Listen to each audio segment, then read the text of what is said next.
السلام علیکم ورحمۃ اللہ وبرکاتہ، نحمدہ ونصلی علی رسولہ الکریم، اما بعد فاعوذ باللہ من الشیطان الرجیم، بسم اللہ الرحمن الرحیم، رب اشرح لی صدری ویسر لی امری واحلل عقدۃ من لسانی یفقہوا قولی۔ قیامت کے دن کے بارے میں اللہ سبحانہ تعالیٰ فرماتے ہیں، بسم اللہ الرحمن الرحیم، لا اقسم بیوم القیامہ ولا اقسم بالنفس اللوامہ، ایحسب الانسان ان لن نجمع عظامہ، بلى قادرین علی ان نسوی بنانہ، بل یرید الانسان لیفجر امامہ، یسأل ایان یوم القیامہ، فإذا برق البصر وخسف القمر وجمع الشمس والقمر، يقول الإنسان يومئذ أين المفر، كلا لا وزر إلى ربك يومئذ المستقر۔ نہیں میں قیامت کے دن کی قسم کھاتا ہوں، اور نہیں میں بہت ملامت کرنے والے نفس کی قسم کھاتا ہوں۔ کیا انسان گمان کرتا ہے کہ بے شک ہم کبھی اس کی ہڈیاں اکٹھی نہیں کریں گے؟ کیوں نہیں، ہم انہیں اکٹھا کریں گے، اس حال میں کہ ہم قادر ہیں کہ اس کی انگلیوں کے پورے درست کر کے بنا دیں۔ بلکہ انسان چاہتا یہ ہے کہ اپنے آگے بھی نافرمانی کرتا رہے۔ وہ پوچھتا ہے اٹھ کھڑے ہونے کا دن کب ہوگا، پھر جب آنکھ پتھرا جائے گی اور چاند گہنا جائے گا اور سورج اور چاند اکٹھے کر دیے جائیں گے، اور انسان اس دن کہے گا کہ بھاگنے کی جگہ کہاں ہے؟ ہرگز نہیں، پناہ کی جگہ کوئی نہیں، اس دن تیرے رب ہی کی طرف جا ٹھہرنا ہے۔ تو وہ دن ہے رب سے ملاقات کا دن، حساب کا دن، جس دن انسان سے اس کی زندگی کے بارے میں سوالات کیے جائیں گے۔ تو آج ہم پڑھیں گے کہ اس دن کے جو سوال ہوں گے، حساب ہوگا، جن چیزوں پر باز پرس ہوگی، ان میں سے کچھ سوال ذاتی زندگی سے متعلق بھی ہوں گے، ہر انسان کی پرسنل لائف کے بارے میں۔ وہ سوال جو ہر ایک سے پوچھا جائے گا، اس کے بارے میں سنن ترمذی کی روایت ہے، رسول اللہ صلی اللہ علیہ وسلم نے فرمایا، قیامت کے دن کسی بندے کے قدم اس وقت تک نہ ہٹ سکیں گے، یعنی میدان حشر سے وہ ہل نہیں سکے گا، یہاں تک کہ اس سے اس کی عمر کے بارے میں سوال ہو، یعنی اپنے اوقات اس نے کہاں استعمال کیے، کن کاموں میں زندگی لگا دی، کہ اس نے کس چیز میں اسے صرف کیا، اپنے علم پر کتنا عمل کیا، یعنی جو سیکھا اس کو عمل میں کتنا لایا، مال کہاں سے کمایا، یعنی سورس آف انکم کیا تھا، اور کہاں خرچ کیا، اور اپنے جسم کو کس چیز میں گھلایا۔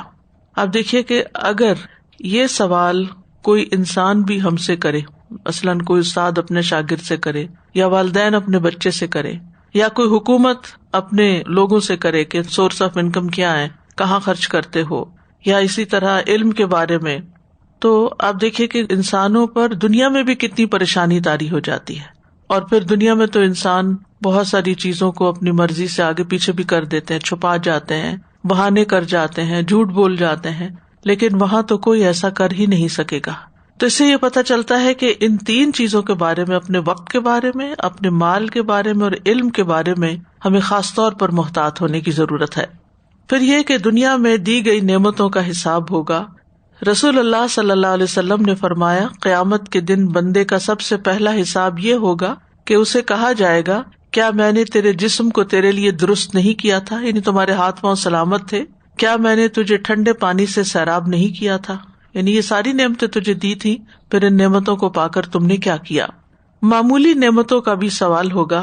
زبیر رضی اللہ عنہ سے مروی ہے، وہ کہتے ہیں جب یہ آیت نازل ہوئی کہ ثم لتسألن یومئذ عن النعیم، تو زبیر رضی اللہ عنہ نے پوچھا، یا رسول اللہ، ہم سے کن نعمتوں کے بارے میں سوال ہوگا جبکہ ہمارے پاس تو صرف کھجور اور پانی ہے؟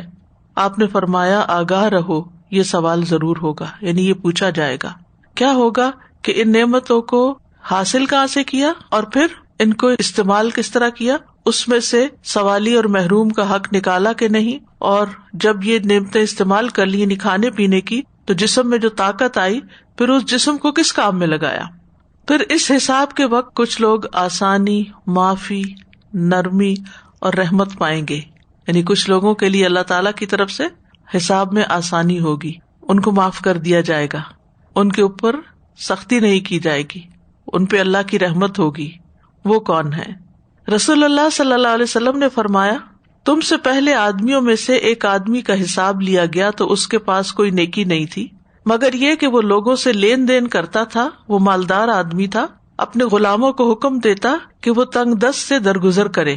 اللہ عز و جل نے فرمایا، ہم اس بات کے اس سے زیادہ حقدار ہیں کہ تم بھی اس سے درگزر کرو. یعنی جو شخص لوگوں کو آسانیاں دے، معاملے میں آسان ہو، جس سے ڈیل کرنا آسان ہو، جس سے بات کرنی آسان ہو، جس کے ساتھ رہنا سہنا آسان ہو، جس سے انسان بات کرے تو کسی پریشانی کا شکار نہ ہو، تو جو شخص دنیا میں دوسروں کے لیے آسانی پیدا کرتا ہے کسی بھی اعتبار سے، تو اللہ سبحانہ تعالیٰ قیامت کے دن اس کا حساب آسان لیں گے.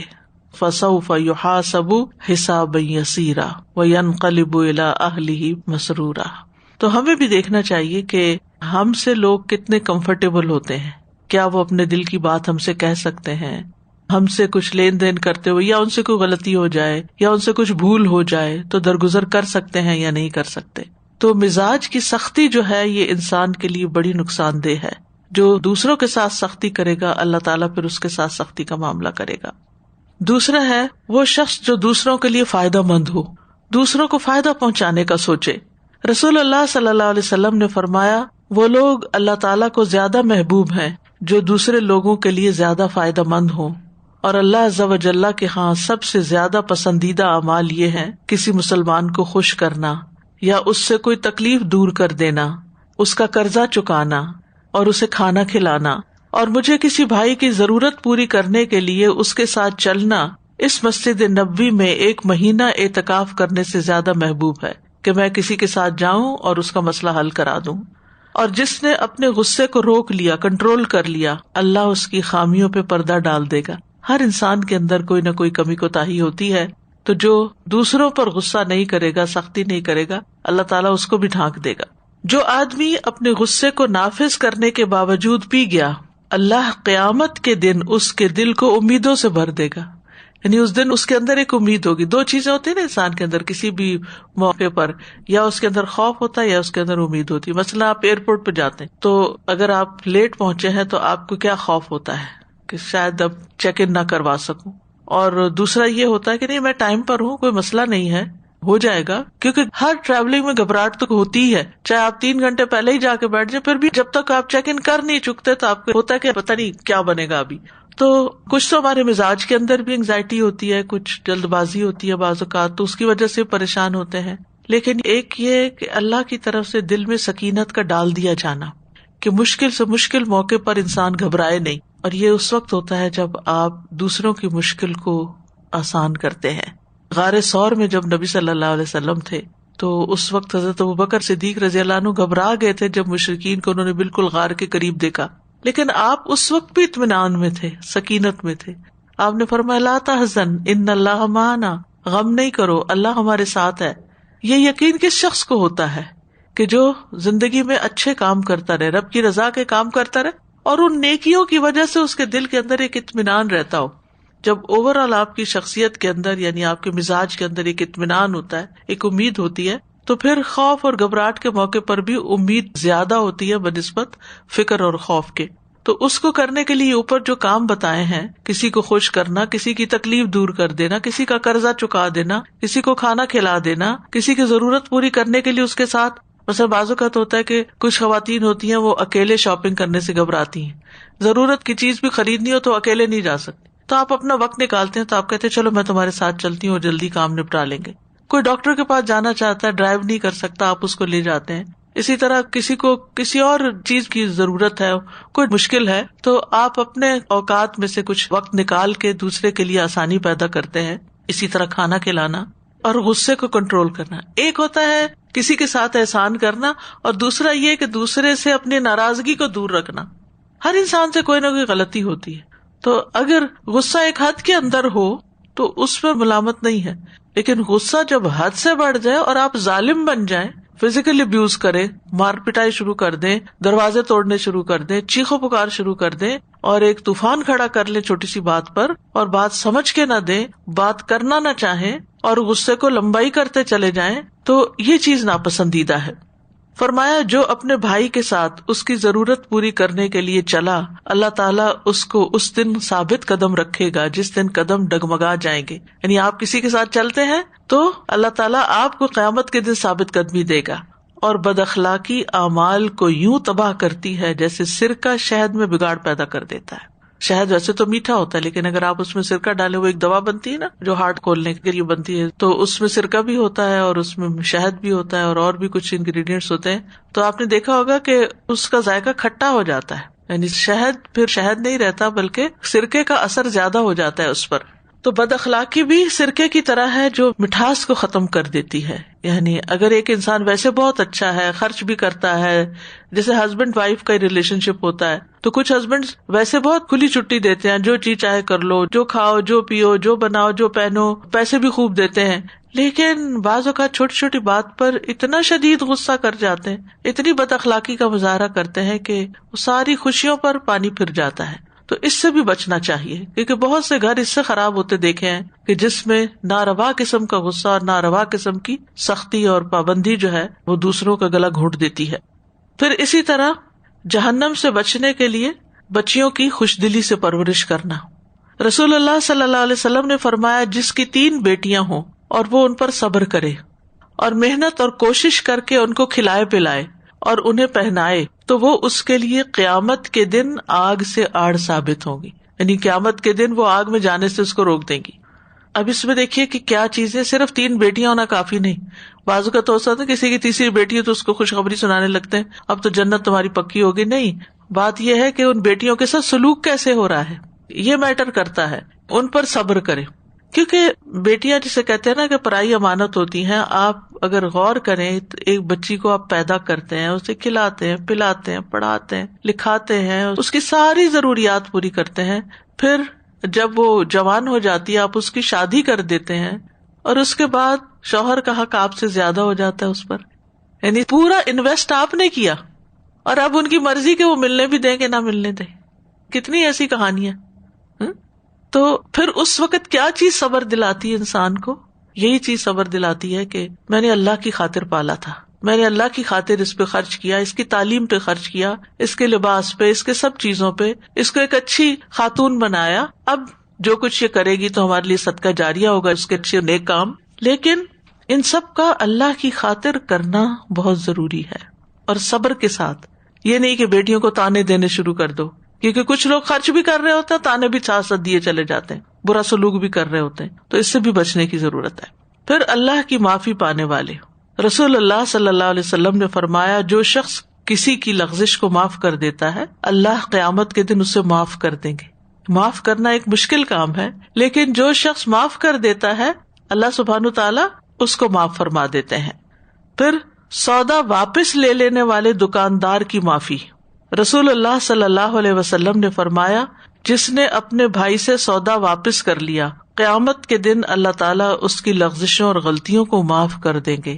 یہاں پر تو شاید آپ کو یہ بات سمجھ میں نہ آئے، کیونکہ یہاں تو عموماً جو سیل پالیسی ہے اس کے اندر یہ چیز شامل ہوتی ہے کہ اگر آپ کو چیز پسند نہیں آئے تو اتنے دن کے اندر آپ اس کو واپس کر سکتے ہیں، اور وہ آرام سے اس کو واپس کر لیتے ہیں۔ لیکن یہ ہے کہ ہمارے دین میں یہ بات بتائی گئی ہے کہ البیعان بالخیار، خرید و فروخت کرنے والے کے پاس اختیار ہے ما لم یتفرقا، جب تک وہ جدا نہیں ہوتے۔ یعنی اگر ایک مجلس میں بیٹھ کے سودا کر رہے ہیں اور کر لیا، پیسہ بھی لے لیا، چیز سائن بھی کر دی، لیکن ابھی اٹھے نہیں کہ کسی ایک کی نیت بدل جاتی، نہیں میرا نہیں دل چاہ رہا میں تمہیں دوں، یا میں نہیں چاہتا خریدوں، تو کوئی بات نہیں، آپ وہاں پر آپس میں پھر دوبارہ اپنی ڈیل کو انڈو کر سکتے۔ لیکن ایک دفعہ آپ گھر چلے گئے، اس مجلس سے نکل گئے، پھر اب بیچنے والے کو اختیار ہے کہ وہ آپ کا سودا واپس نہ لے۔ لیکن اس کے باوجود بھی اگر کوئی سودا واپس لے لیتا ہے، اسی طرح ہمارے ہاں رواج ہے کہ بیانہ لے لیتے ہیں، یعنی بات پکی کرنے کے لیے، مثلا 1 لاکھ کا سودا ہے تو 5,000 پہلے دے دو، اور اگر تم نے نہیں لیا تو پھر وہ 5,000 گئے۔ تو اب اگر کوئی وہ بیانہ 5,000 واپس کر دیتا ہے تو یہ کیا ہے؟ یہ ان چیزوں میں سے ہے کہ جو قیامت کے دن انسان کے لیے اللہ کے ہاں معافی کا سبب بنے گی. پھر اسی طرح رسول اللہ صلی اللہ علیہ وسلم نے فرمایا جو چڑیا کو ذبح کرتے ہوئے اس پہ رحم کرے گا قیامت کے دن اللہ اس پر رحم کرے گا. یعنی اللہ کی رحمت پانے والے لوگ ہیں. کرو مہربانی تم اہل زمین پر، خدا مہربان ہوگا عرش بری پر. اب یہ جو چڑیا کی بات کی گئی، چڑیا سب سے چھوٹا جانور ہوتا ہے جس کو ذبح کیا جاتا ہے، اور اگر چڑیا کے اوپر نرمی اور رحمت کا ذکر ہے تو پھر مرغی اور بکری اور گائے اور اونٹ، ان سب چیزوں کے بارے میں آپ کیا کہتے ہیں؟ یعنی ان سب چیزوں پر بھی اللہ سبحانہ وتعالی آپ پر اپنی رحمت نازل کرے گا اگر آپ ان کے ساتھ سکون کا معاملہ کرتے ہیں. اس دفعہ کی بقرہ عید تھی تو الحمدللہ میرے نواسے نے ہی سارے بکرے کو 4-5 مختلف لوگوں کے تھے، سب ذبح کیے. تو میں اس سے پوچھ رہی تھی کہ تمہیں ڈر نہیں لگا؟ اس نے آگے سے کچھ کیا نہیں، تو کہہ رہا تھا کہ نہیں، اس پہ ہم ہاتھ پھیرتے تھے اور بسم اللہ پڑھتے تھے تو سکون کے ساتھ وہ لیٹ جاتا تھا. تو یہ ہے کہ اگر آپ ذبح سے پہلے پانی پلا دیں، اس کی آنکھیں ڈھانپ دیں، وہ جو آپ نے شاید دیکھا بھی ہو مرسی ذبیحہ، جس میں وہ بسم اللہ الذی لا یضر پڑھ کے پھر کانوں کو آنکھوں کے اوپر لے آتے ہیں کہ ذبیحہ خود چھری نہ دیکھے، چھری تیز ہوتے ہوئے نہ دیکھے، اور پھر تیز چھری کے ساتھ بسم اللہ پڑھ کے فوراً ذبح کر دیا جائے، تو وہ سرنڈر کر دیتے کیونکہ اللہ نے ان کو بنایا، اس لیے اللہ نے انہیں انسانوں کے لیے مسخر کیا ہے. تو جب نرمی کا معاملہ ان کے ساتھ کرتے ہیں تو وہ بھی آگے سے نرمی کا ہی معاملہ کرتے ہیں. پھر اسی طرح یہ ہے کہ جو بندہ کسی کے ظلم کو معاف کر دیتا ہے اللہ قیامت کے دن اس کی عزت بڑھا دے گا. یعنی ایک تو دنیا کی عزت ہے نا، تو دنیا میں ہمیں جاننے والے زیادہ سے زیادہ کتنے لوگ ہوں گے؟ اگر ہماری عزت کو کوئی حرف آئے، کوئی کمی بیشی ہو تو میکسیمم کیا ہوگا. لیکن قیامت کے دن تو اولین و آخرین جمع ہوں گے ایک جگہ. اگر کسی کی بے عزتی ہوتی ہے اور وہاں کسی کو ذلت کا سامنا کرنا پڑتا ہے، وہ جو دعا ہے نا وَلَا تُخْزِنَا يَوْمَ الْقِيَامَةِ، تو وہ جہنم میں جانا جو ہے وہ سب سے بڑی رسوائی کی بات ہے کہ کسی کے بارے میں بھی یہ کہا جائے کہ اس کو جہنم میں پھینک دیا جائے. تو اس سے یہ پتا چلتا ہے کہ اگر کوئی شخص دنیا میں کسی کو معاف کر دے گا، اس کو ذلت سے بچائے گا، ظلم کا شکار نہیں ہونے دے گا، تو قیامت کے دن اللہ سبحانہ تعالیٰ بھی اس کی عزت میں اضافہ فرمائے گا. پھر اسی طرح کچھ اذکار ہیں، قرآن کا پڑھنا ہے جو قیامت کے دن کام آنے والے ہیں. رسول اللہ صلی اللہ علیہ وسلم نے فرمایا جو آدمی صبح اور شام 100 مرتبہ سبحان اللہ و بحمدہ پڑھتا ہے، قیامت کے دن کوئی اس سے زیادہ افضل عمل نہیں لا سکتا سوائے اس کے جس نے اس کے برابر یا اس سے زیادہ پڑھا ہو. کتنا آسان سا نسخہ ہے، آسان سا کام ہے، لیکن ہم بھول جاتے ہیں، تو ہمیں یہ ریمائنڈر چاہیے ہوتے ہیں. اس میں میری تو کوشش یہ ہوتی ہے کہ سنت اور فرض کے بیچ میں اس کو پڑھ لوں، کیونکہ بعض اوقات فرض پڑھ کے پھر انسان صبح شام کے اذکار کر کے اور کاموں میں لگ جاتا ہے. تو اگر آپ ایک ٹائم فکس کر لیں نا اپنے لیے تو اس سے پھر رہتا نہیں، ورنہ جب تک میں نے اس کا ٹائم نہیں فکس کیا تھا نا تو وہ کبھی ہو جاتا تھا، کبھی یہ کہ سورج نکل جاتا تھا اور پھر بعد میں پڑتی تھی.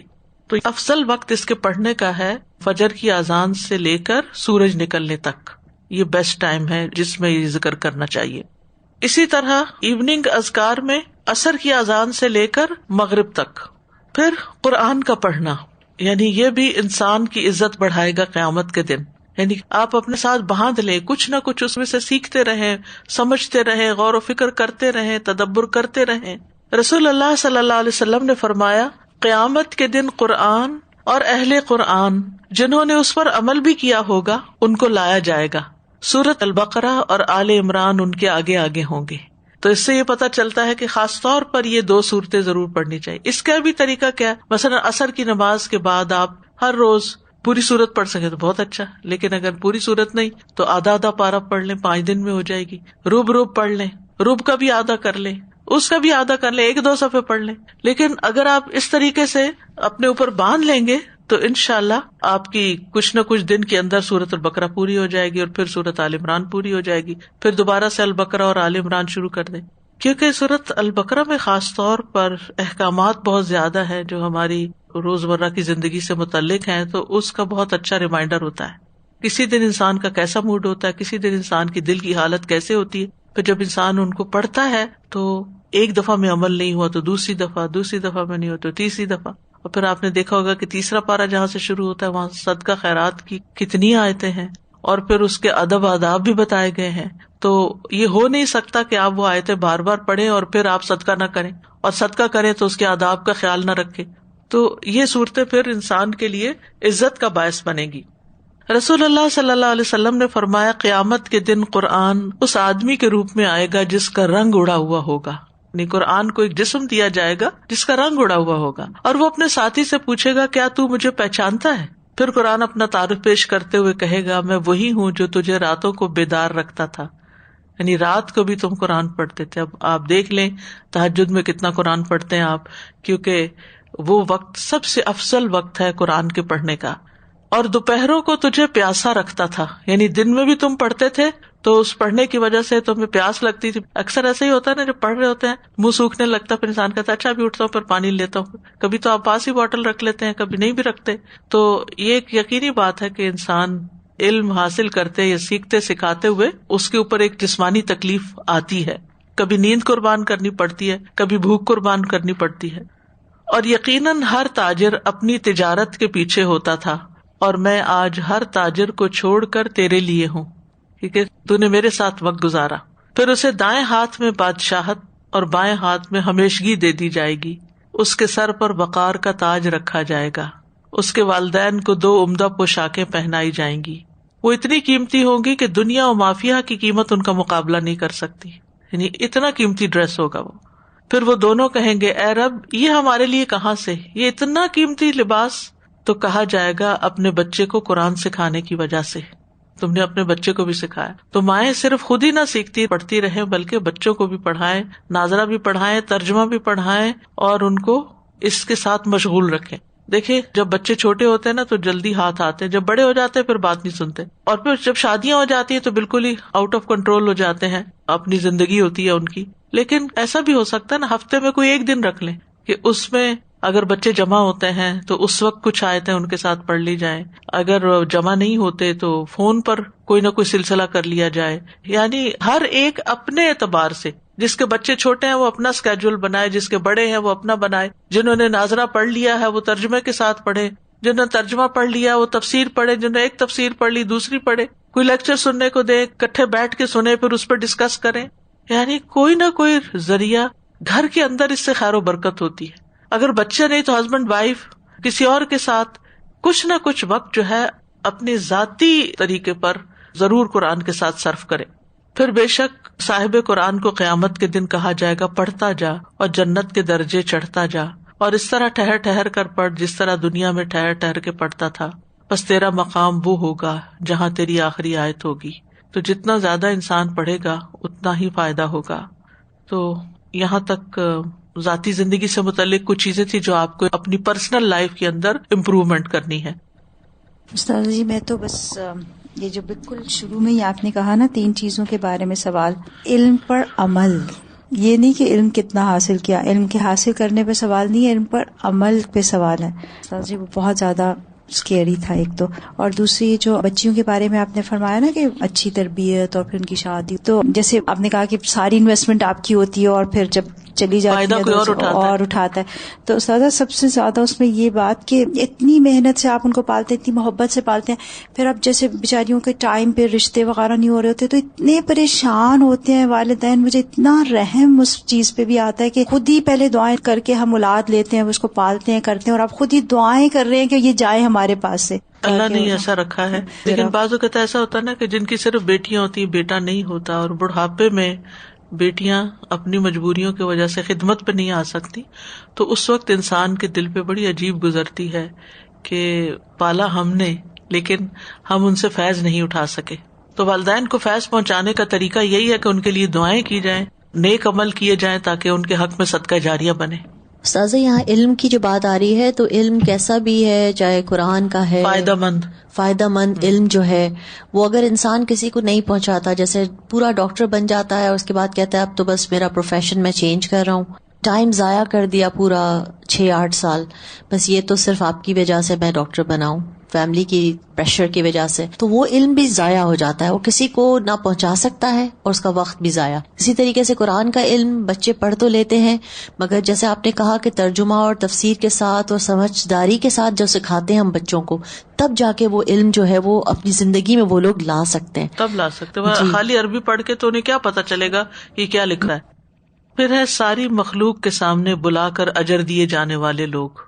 رسول اللہ صلی اللہ علیہ وسلم نے فرمایا، جو شخص اپنے غصے کو قابو میں رکھے گا جبکہ وہ اس پر عمل کرنے کی قدرت بھی رکھتا ہو، یعنی غصہ نافذ بھی کر سکتا ہو، اللہ عز و جل اسے قیامت کے دن ساری مخلوق کے سامنے بلا کر یہ اختیار دے گا کہ جس حور عین کو چاہے پسند کر لے. پھر تواضع کی نیت سے اچھا لباس ترک کرنے والا، تواضع کی وجہ سے. رسول اللہ صلی اللہ علیہ وسلم نے فرمایا، جو شخص تواضع کی نیت سے اچھے کپڑے پہننے کی قدرت کے باوجود سادہ لباس اختیار کرے، یعنی اس کے پاس گنجائش ہے کہ وہ بہت قیمتی لباس پہن سکتا ہے لیکن پھر بھی وہ نارمل لباس پہنتا ہے، اللہ تبارک و تعالیٰ اسے قیامت کے دن ساری مخلوق کے سامنے بلا کر یہ اختیار دے گا کہ وہ ایمان کے جوڑوں میں سے جسے چاہے پسند کر لے. اب یہ ایمان کے جوڑے کیا ہیں؟ امام ترمذی رحمہ اللہ اس روایت کو بیان کرتے ہوئے کہتے ہیں کہ حلل الایمان سے مراد وہ لباس ہے جو اہل ایمان کو جنت کے لباسوں میں سے عطا کیا جائے گا، یعنی اللہ اس کو اہل ایمان جن کے درجات مختلف ہوں گے ان کے مختلف لباسوں میں سے لباس منتخب کرنے کا اختیار دے گا. یعنی ہر طرح کے ڈریسز ہوں گے نا ایمان والوں کے، تو اس کو چوائس دی جائے گی کہ تمہیں جو پسند ہے وہ لے لو، لہٰذا وہ سب سے اعلیٰ والا پسند کرے گا. دنیا میں بھی اگر ہمیں چوائس ملے تو ہم سب سے اچھی چیز ہی پسند کرتے ہیں. پھر اسی طرح قیامت کے دن کچھ لوگ بد نصیب بھی ہوں گے جن کی طرف اللہ تعالیٰ دیکھے گا بھی نہیں. وہ کون سے کام ہیں؟ عبداللہ ابن عمر کہتے ہیں کہ رسول اللہ صلی اللہ علیہ وسلم نے فرمایا، اللہ اس عورت کی طرف نہیں دیکھتا جو اپنے شوہر کا شکر ادا نہیں کرتی حالانکہ وہ اس سے بے نیاز نہیں ہو سکتی. یعنی عورت جو ہے وہ کتنی بھی اسٹرانگ ہو جائے، فائنینشلی اسٹرانگ ہو، ڈگریاں اس کے پاس ہو، کچھ بھی ہو، لیکن اس کو بہرحال ایک مرد کی ضرورت رہتی ہے جو اس کو پروٹیکشن دیتا ہے، جو اس کے لیے ایک دنیاوی سہارا ہوتا ہے. لیکن اگر اس سے کوئی غلطی ہو جائے تو معاف نہیں کرتی، اور اگر اس سے کوئی کمی بیشی ہو جائے تو اس کے ساتھ بدسلوکی کرتی ہے، ناشکری کرتی ہے. تو یہ چیز بھی انسان کے لیے اللہ تعالیٰ کی ناراضگی کا سبب ہے. اب یہ شکر گزاری کیسے پیدا کی جائے؟ دوسرے کی اچھائیاں دیکھ کے، جو اس نے ہمارے ساتھ احسان کیا ہے اگر ہم اس کو یاد رکھیں تو پھر شکر کرنے میں، تھینک یو بولنے میں، جزاک اللہ کہنے میں مشکل نہیں ہوتی. لیکن ہم میں سے کتنے لوگ ہیں جو اپنے گھر والوں کو تھینک یو بولتے ہوں اور چھوٹی چھوٹی باتوں پر بول رہے ہیں. اور خوش قسمت ہیں وہ جن کو یہ ایٹیکیٹس، یہ مینرز ہیں، اور جن کو گٹی میں پلا دیا گیا کہ احسان کوئی بھی کرے اس کو شکریہ کہنا ہے. کیونکہ بعض اوقات ہم گھر والوں کو شکریہ کہنے میں تو شرم محسوس کرتے ہیں کہ کہیں گے کہ اچھا، وہ کہتے ہیں نا تھلے لگنے والی بات، کہ ہم سمجھتے ہیں کہ شاید اگر ہم نے کسی کا شکریہ ادا کیا تو ہماری وہ شاید طاقت میں کمی آ جائے گی یا ہمارا مقام گر جائے گا. ایسا نہیں ہے. من تواضع للہ رفعہ اللہ، جو اللہ کے لیے جھکتا ہے اللہ اس کو بلندی عطا کرتا ہے. چونکہ ہمیں یہ سارے کام اللہ کی خاطر کرنے ہیں، تو اس لیے اگر کوئی سمجھے بھی ہمیں کمزور یا کمتر یا کچھ بھی تو اس سے کیا فرق پڑتا ہے اگر اللہ کی نگاہ میں عزت ہے.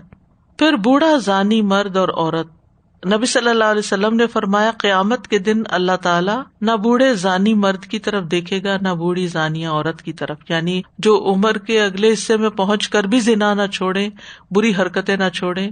کیونکہ بعض اوقات ایسے واقعات سننے کو ملتے ہیں کہ ایک شخص جو ہے وہ بڑھاپے کو بھی پہنچا ہوا ہے لیکن کسی کو اسپیئر نہیں کرتا اور بری حرکتیں کرنے سے باز نہیں آتا. یعنی جو عادتیں جوانی میں پڑ جاتی ہیں بعض اوقات بڑھاپے میں ان سے چھٹکارا مشکل ہوتا ہے، تو انسان کو دنیا میں ہی توبہ کر لینی چاہیے. پھر اسی طرح جو شخص اپنا کپڑا تکبر کی وجہ سے زمین پر لٹکائے گا تو اللہ تعالیٰ قیامت کے دن اس کی طرف دیکھے گا بھی نہیں. ایک یہ ہے کہ ضرورت کے تحت جیسے نماز پڑھتے ہیں، لمبی چادر ہے، پاؤں ڈھانکنے ہیں، وہ زمین پہ لگ رہا ہے، وہ اور بات ہے. لیکن ایک یہ کہ آپ اپنے ویڈنگ ڈریس کو اتنا لمبا بنا لیں کہ پھر اترا کے چلیں اور اپنے آپ کو سب سے بہتر سمجھ کر ایسی چیزوں کی نمائش کریں تو یہ پسندیدہ نہیں ہے. پھر والدین کا نافرمان، مردوں کی مشابہت اختیار کرنے والی عورت اور دیوس، ان کی طرف بھی اللہ تعالیٰ قیامت کے دن نہیں دیکھے گا. رسول اللہ صلی اللہ علیہ وسلم نے فرمایا، 3 آدمی نہ جنت میں داخل ہوں گے نہ ہی قیامت کے دن اللہ ان کی طرف دیکھے گا. والدین کا نافرمان جو ان کی بات نہ مانے، مردوں کی مشابہت اختیار کرنے والی عورت، یعنی مردوں جیسا ڈریس پہننا، مردوں جیسی باتیں کرنا، ان کی جیسی حرکتیں کرنا، اپنے آپ کو مرد ظاہر کرنا. اور دیوس وہ ہوتا ہے جو بے غیرت ہوتا ہے، اپنے گھر میں بے حیائی دیکھتا ہے اور منع نہیں کرتا. اپنی بیوی بچیوں وغیرہ میں وہ غلط کام کرے، بے حیائی کے کام کرے تو وہ اس کو وسیع ذہن یا براڈ مائنڈیڈنس کہہ کے ان کو الاؤ کرتا ہے. تو کیونکہ مرد کو اللہ تعالیٰ نے قوام بنایا، ذمہ دار بنایا کہ وہ عورت کو پروٹیکٹ کرے دوسرے مردوں سے، لیکن اگر وہ ان کو ان کے حال پہ چھوڑ دیتا ہے تو یہ درست نہیں. اور 3 آدمیوں کی طرف اللہ قیامت کے دن نہیں دیکھے گا: والدین کا نافرمان، عادی شرابی جو شراب سے توبہ نہ کرے، اور کچھ دے کے احسان جتانے والا. یعنی کچھ لوگوں کی عادت ہوتی ہے کہ ویسے وہ کام آ جاتے ہیں، مدد کر دیتے ہیں، چاہے گھر کے اندر ہو، چاہے ہمسایوں میں ہو، دوستوں میں ہو، کہیں بھی، لیکن اس کے بعد کہیں نہ کہیں جتاتے ضرور ہیں کہ ہم نے یہ کیا تھا. یہ چیز بھی انسان کے لیے بہت نقصان دہ ہے، بہت نقصان دہ، کہ نظر رحمت بھی نہیں ہوگی. اب دنیا بھی گئی، آخرت بھی گئی، خسرت دنیا والآخرہ. اسی طرح خواتین کی عادت ہوتی ہے کہ بچوں پہ احسان جتاتی رہتی ہیں، میں تمہیں پکا کر دیتی ہوں، میں تمہیں کھلاتی ہوں پلاتی ہوں، یہ کرتی ہوں، تمہارا وہ کرتی ہوں، تم کچھ بھی نہیں کرتے. یہ کہنے کے بجائے کہ میں یہ کرتی ہوں، میں یہ کرتی ہوں، ویسے ہی آپ ان کو بتائیں کہ بڑے ہو کر ان کی ذمہ داریاں کیا بنتی ہیں. احسان نہ جتائیں. احسان جتانا چاہے شوہر کے آگے ہو، چاہے بچوں کے آگے ہو، چاہے دوستوں کے آگے ہو، یا ان نون غریبوں مسکینوں کے آگے ہو، یہ درست نہیں ہے. پھر وہ لوگ جن سے اللہ کلام بھی نہ کرے گا، مفاد پرست اور جھوٹے لوگ. رسول اللہ صلی اللہ علیہ وسلم نے فرمایا 3 آدمی ایسے ہیں جن سے اللہ قیامت کے دن بات نہیں کرے گا. یہ سب قیامت کے دن کے حالات ہیں، اور نہ ہی انہیں پاک کرے گا، اور ان کے لیے دردناک عذاب ہوگا. نمبر 1، وہ شخص جس کے پاس راستے میں زیادہ پانی ہے اور وہ اس میں سے دوسرے مسافر کو نہ پلائے. اسی لیے جب انسان میں سے ٹرین وغیرہ پہ سفر کرے یا کسی پبلک ٹرانسپورٹ پر اور لوگ بھی ہوں، کچھ کھانے کو کھولے یا اپنا ڈرنک وغیرہ نکالے تو دوسرے کو بھی آفر کرے. نمبر 2، وہ شخص جو امام سے بیعت تو کرے اور بیعت کی غرض صرف دنیا کمانا ہو. اگر امام اسے کچھ دے تو بیعت پوری کرے ورنہ توڑ دے. بعض لوگ ہوتے ہیں ووٹ دیتے ہیں اور پھر ووٹ دے کے کہتے ہیں کہ ہمارا کام کرو، چاہے جائز ہو یا ناجائز، اور اگر وہ نہ کرے تو پھر وہ ان کی پارٹی چھوڑ دیتے ہیں یا ویسے ان سے تعاون چھوڑ دیتے ہیں. وہ شخص جو کسی دوسرے کو عصر کے بعد کچھ مال و متاع بیچ رہا ہو اور قسم کھائے کہ اسے اس سامان کی اتنی قیمت مل رہی تھی، اور خریدنے والا اسے سچا سمجھ کر اس کو لے لے حالانکہ اس کی اتنی قیمت نہیں مل رہی تھی، کیونکہ وہ وائنڈ اپ کرنے کا وقت ہوتا ہے نا اور جلدی کا، تو اس میں یہ کہ اچھا لینا تو لو ورنہ یہ ہم بند کر رہے ہیں. تو دوسرا کہتا ہے اچھا چلو لے ہی لیتا ہوں، ٹھیک ہی لگ رہی ہے. تو وہ جلد بازی میں کوئی صحیح فیصلہ نہیں کرتا اور نقصان اٹھاتا ہے. تو اس طرح دھوکہ دینے والا جو ہے اس کا بھی یہی حال ہوگا. پھر ایک اور حدیث میں صحیح مسلم کی رسول اللہ صلی اللہ علیہ وسلم نے فرمایا 3 قسم کے آدمیوں سے قیامت کے دن اللہ کلام نہیں کرے گا، نہ ان کو پاک کرے گا بلکہ ان کے لیے دردناک عذاب ہوگا. نمبر 1، بوڑھا زانی. نمبر 2، جھوٹا حکمران. اور نمبر 3، تکبر کرنے والا فقیر. ہے محتاج، ضرورت مند ہے، لیکن متکبر ہے، یعنی اگر اس کو کچھ دیا جائے تو وہ اس کو ناپسند کر کے پھینک کے چلا جائے کہ مجھے یہ نہیں، مجھے تو وہ چاہیے. پھر احسان جتلانے والا. رسول اللہ صلی اللہ علیہ وسلم نے فرمایا احسان جتانے والا، جھوٹی قسم کھا کے سامان فروخت کرنے والا، تہبند کو ٹخنوں کے نیچے لٹکانے والا، یہ 3 قسم کے ایسے آدمی ہوں گے جن سے اللہ قیامت کے دن بات نہیں کرے گا.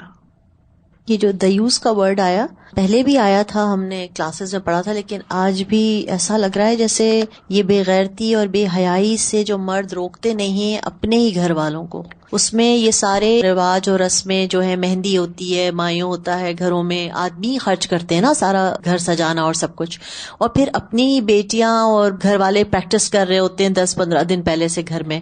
سو یہ سب آدمی مردوں کے سامنے، پورے نامحرموں کے سامنے ڈانس ہو رہے ہوتے ہیں. دا ڈے پریکٹس 15 دن پہلے ہوتی ہے، پھر اس دن اپنے ہی دوستوں کے ساتھ بیٹھے ہوتے ہیں اور اپنی بیٹی ڈانس کر رہی ہوتی ہے. میں کہتی ہوں یہ تو ہم اپنی آنکھوں سے دیکھ چکے ہیں یہ ساری دیوسیت. دوسرا یہ کہ یہ جتنا بھی میڈیا ہے ہمارا وہ بھی مردوں کے ہاتھ میں ہے، ایڈورٹائزنگ اینڈ ایوری تھنگ. اپنی ہی بچیوں کو منع نہیں کرتے کہ اتنی گندی فیلڈ میں تم نہیں آؤ، حالانکہ ہم تو بچپن سے یہ سنتے آئے نا کہ یہ فیلڈ صحیح نہیں ہے. 2-4 فیلڈز کے بارے میں تو بالکل بچپن سے بتا دیا جاتا ہے کہ یہ آپ نے نہیں سلیکٹ کرنی، جس میں آپ کی عزت محفوظ نہیں ہے. تو وہ سارے مردوں کو کیا ہوا، اور ہم کہتے ہیں یہ اسلامک جمہوریہ ملک ہے یا یہ اسلامی ملک ہے، اس میں مردوں نے ہی تو سب اجازت دی ہے. یہ استاذ جی بلکہ مجھے تو یہ لگتا ہے کہ ماڈلنگ کو ہمیشہ سے بتایا گیا کہ ماڈلنگ خراب چیز ہے، لیکن اب دیکھیے ہر بچی ماڈل ہے. فیس بک پہ آپ جائیں، ہر کسی کی ایسی اوٹ پٹانگ تصویریں، اور وہ ماڈلز بیچارے تو پھر بھی کسی روزی روٹی کی خاطر کر رہے ہیں یا کوئی مجبوری میں کر رہا ہے یا کس میں. اب یہ تو بلا وجہ بغیر وجہ کے ایک سے ایک بچی جو ہے وہ ماڈل بنی ہوئی، یعنی بیسٹ سے بیسٹ طریقے سے میک اپ کر کے پھر اپنی فوٹو نکال کے پھر ڈال دینا، اسنیپ چیٹ پہ ڈال دینا. سب مرد دیکھ رہے ہیں، عورتیں دیکھ رہی ہیں، کوئی منع ہی نہیں کرتا. کوئی پتہ ہی نہیں کون کون دیکھ رہا ہے، پتہ نہیں. ہاں، اور پھر وہ کیسے کیسے استعمال ہوں گی یہ بھی نہیں پتا. پھر ہے اللہ کی رحمت اور فضل سے محروم لوگ جن سے اللہ سخت ناراض ہوگا. رسول اللہ صلی اللہ علیہ وسلم نے فرمایا، جس نے جھوٹی قسم اس وجہ سے کھائی کہ اس کے ذریعے کسی مسلمان کا مال ناجائز طریقے سے حاصل کرے تو وہ قیامت کے دن اللہ تعالیٰ سے اس حال میں ملے گا کہ اللہ اس پر نہایت غصہ ہوگا. ہر ایک اللہ کے سامنے جا کے کھڑے ہونا ہے نا، اور 1 on 1 بھی ملنا ہے.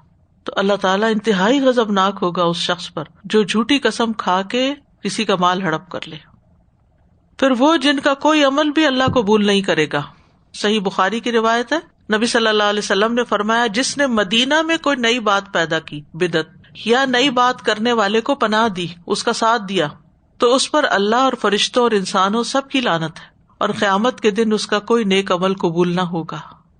مدینہ کی خاص طور پر بات کیوں کی گئی؟ کیونکہ لوگ ان کے طرز عمل کو اپناتے ہیں نا، کہ وہاں بھی تو یہ ہوتا ہے. اکثر یہ ہوتا ہے نا، ہم کہتے ہیں مکہ میں بھی ہوتا ہے، مدینہ میں بھی ہوتا ہے، مسجد نبوی میں یہ ہوتا ہے. تو اگر وہاں کوئی بدعت شروع کر دے تو وہ بہت بڑے خسارے میں ہے. اور جس نے اپنے مالکوں کی اجازت کے بغیر دوسرے لوگوں سے موالات قائم کر لی، اس پر فرشتوں اور انسانوں سب کی لعنت ہے. قیامت کے دن اس کا کوئی نیک عمل قبول نہ ہوگا. ہوتا یہ ہے کہ جب کوئی آقا اپنے غلام کو آزاد کرتا ہے تو آزادی کے بعد بھی اس کی نسبت اسی پرانے آقا کی طرف رہتی ہے، تو اس کو چینج نہیں کر سکتے، اور اگر کوئی چینج کرے تو اس کے ساتھ یہ ہوگا. اور مسلمانوں کا ذمہ ایک ہے، یعنی قول و قرار، کسی کو پناہ دینا.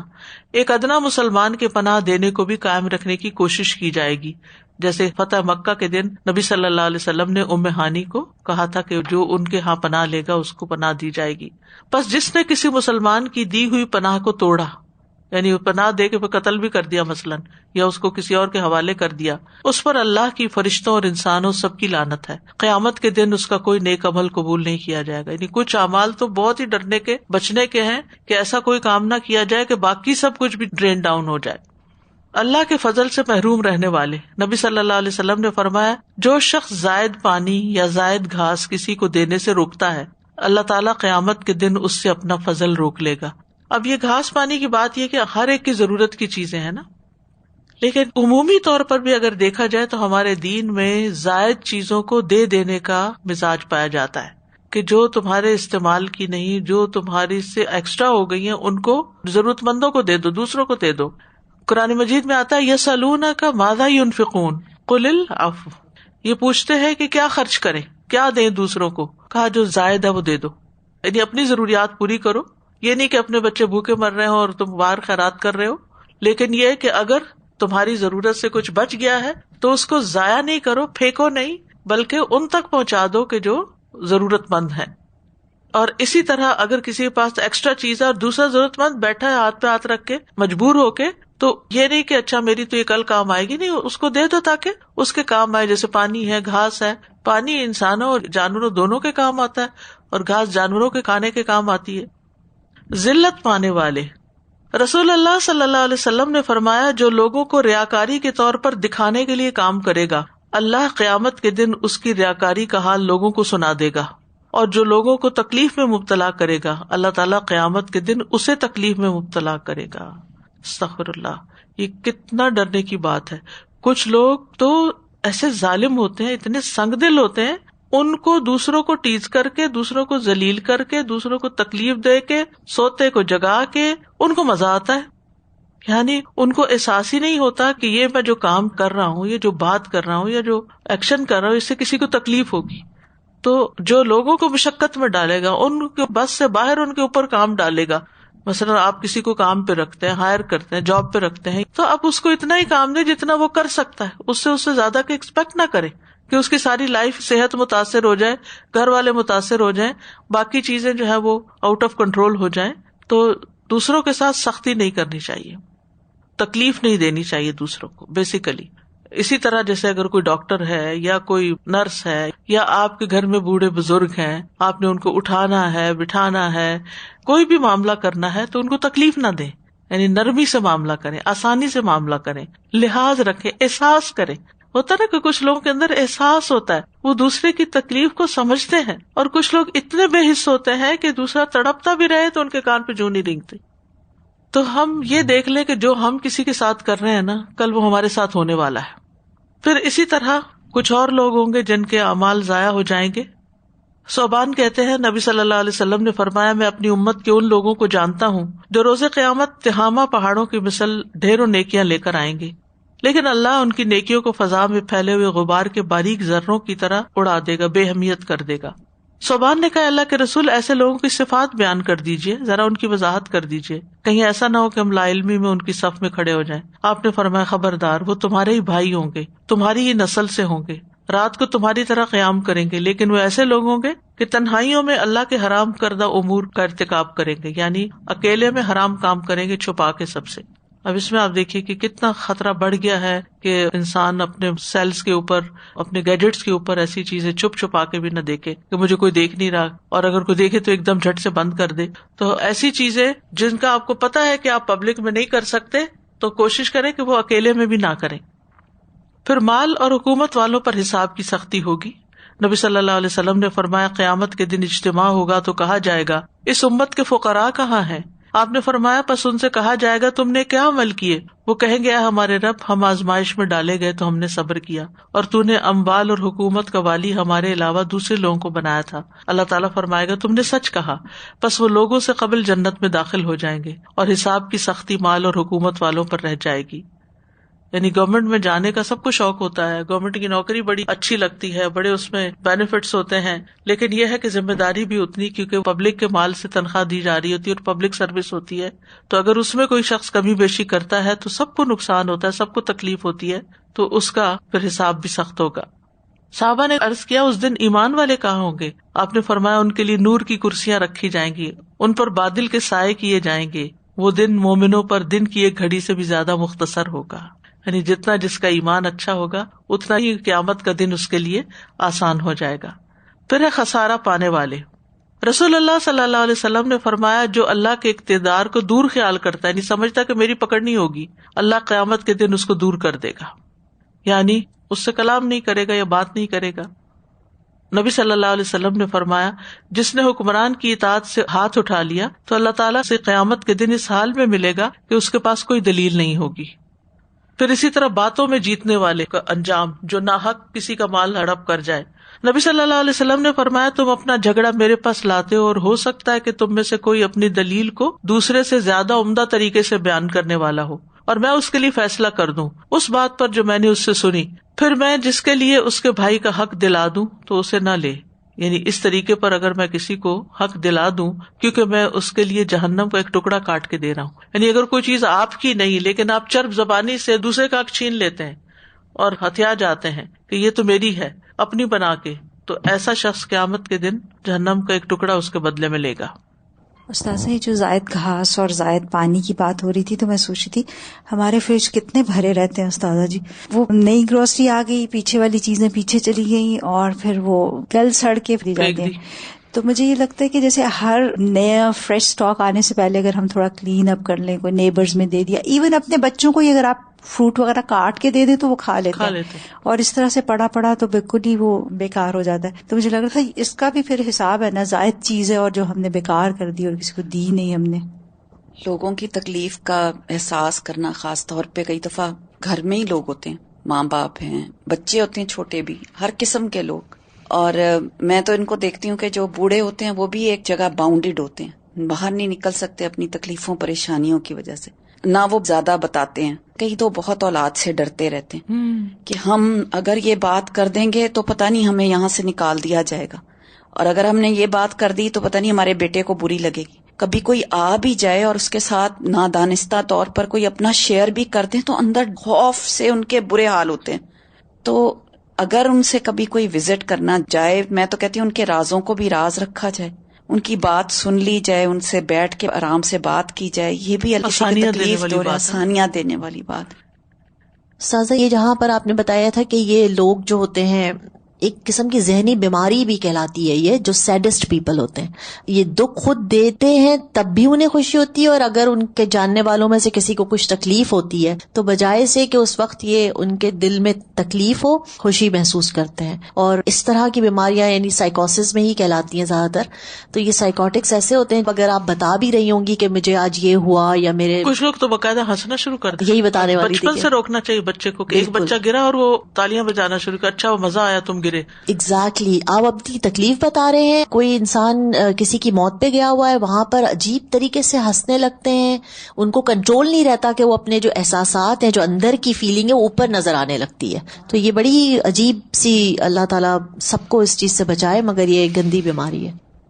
وآخر دعوانا الحمد للہ رب العالمین. سبحانک اللہم و بحمدک، اشہد ان لا الہ الا انت، استغفرک و اتوب الیک. السلام علیکم و رحمۃ اللہ.